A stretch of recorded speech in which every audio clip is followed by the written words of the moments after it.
बहुत मंगल में कामनाएं, शुभकामनाएं। आप सभी के पितर तृप्त रहें। मैं भगवान गरुड़ नारायण के चरणों में वंदन करता हूं, प्रार्थना करता हूं। शिव महापुराण की कथा आप सुन रहे हैं। जिस कथा की महिमा बड़ी अद्भुत है, कल से आप इसके महात्म्य को सुन रहे हैं। ये मानवा पाप कृतो दुराचार रता खला कामादि निरता नित्यम ते शुद्धंतने वै। कामी लोग, विकारी लोग, जिन्होंने अनजान में बहुत से अपराध किए हैं, शिव महापुराण की कथा सुनकर वो भी पापों से मुक्त हो जाते। इसलिए मैं बराबर कल से बोल रहा हूं, यदि आपके पास समय है तो आप इस कथा को परिसर में बैठ करके पूरा सुन लें, इससे चूके नहीं। संपूर्ण पापों को समाप्त करने वाली कथाएं। अनजान में बहुत अपराध हो जाते हैं, पता लगता नहीं। भगवान महादेव मृत्यु के देवता, इनके द्वारा मृत्यु सुधरती है। ब्रह्मा जी के द्वारा बचपना सुधरता है और नारायण के द्वारा जवानी सुधरती है। इसलिए हमें और आपको ब्रह्मा, विष्णु और महादेव महेश, इनकी आराधना में लगा ही रहना चाहिए।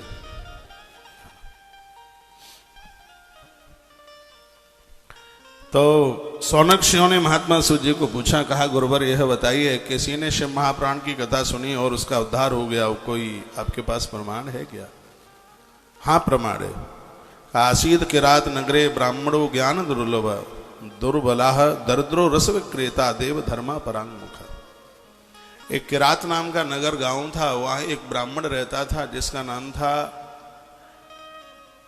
नाम बड़ा अद्भुत है इसका, लेकिन काम बड़े खोटे हैं। नाम तो है देवराज, जो कि इंद्र का पर्यायवाची नाम है। जो देवताओं पर भी राज करे उसे देवराज कहते हैं, लेकिन काम इसके बहुत बड़े खोटे हैं। क्या करता है? रस विक्रेता, दरिद्रो रस विक्रेता, नशा बेचता है, शराब बेचता है, तो भी इसको दरिद्र का। और मैं बहुत बार कहता हूं, धन कमाने के कई साधन होते हैं। ऐसा व्यापार मत कीजिए जहां लोगों को आप परिचय भी न दे पाए कि आप व्यापार क्या करते हैं। ईश्वर, आज मैं अभी 1 घंटे का लाइव प्रोग्राम कर रहा था अपने कमरे से। मैं बहुत अच्छी जगह पर रुका हूं, सांवरिया सेठ भगवान का मंदिर है। बहुत अद्भुत जगह, आनंद हो गया। और मुझे तो ऐसा लग रहा है कि शिव महारात्रि को जो मैंने भगवान के 4 अभिषेक किए हैं, उसका मुझे तो तत्काल पुण्य मिल गया। पुण्य क्या मिला है कि मुझे 9 दिन सांवरिया सरकार के चरणों में रहने का सौभाग्य प्राप्त हो रहा है। बगल में वहां महादेव का मंदिर है। आज सोमवती अमावस्या में 1 लोटा जल चढ़ाने को गया था, उन्हें आनंद हो गया। यहाँ की समिति से मैं अति प्रसन्न हूँ। आपने रुकने की बड़ी अच्छी व्यवस्था करी है। बहुत आनंद, सुबह शाम आरती का आनंद हो रहा है। अभी मैंने 1.25 घंटे का लाइव टेलीकास्ट कार्यक्रम किया है अपनी कुटिया से। संत निवास में रुका हूं मैं, बहुत अच्छी जगह, हरिहर मंदिर के सामने बैठ करके मैंने कुछ चर्चा करी है। उसमें लिंग पुराण का एक बड़ा वाक्य था, बड़ा सुंदर। उसमें यह बात कही गई थी, जो लोग हिंसक नहीं है, मांस मदिरा को प्रयोग में नहीं लेते, किसी से दुश्मनी नहीं रखते, ऐसे लोगों को की गई पूजा का करोड़ गुना फल तत्काल प्राप्त हो जाता है, देर नहीं लगती। आज ही मैं बोला हूं, पहली बार बोला हूं। यह शब्द बोल करके मन गदगद हो गया है, इसलिए पूरा देश मुझे सुन रहा है। मैं कहूंगा परम सात्विक बनिए, शाकाहारी बनिए।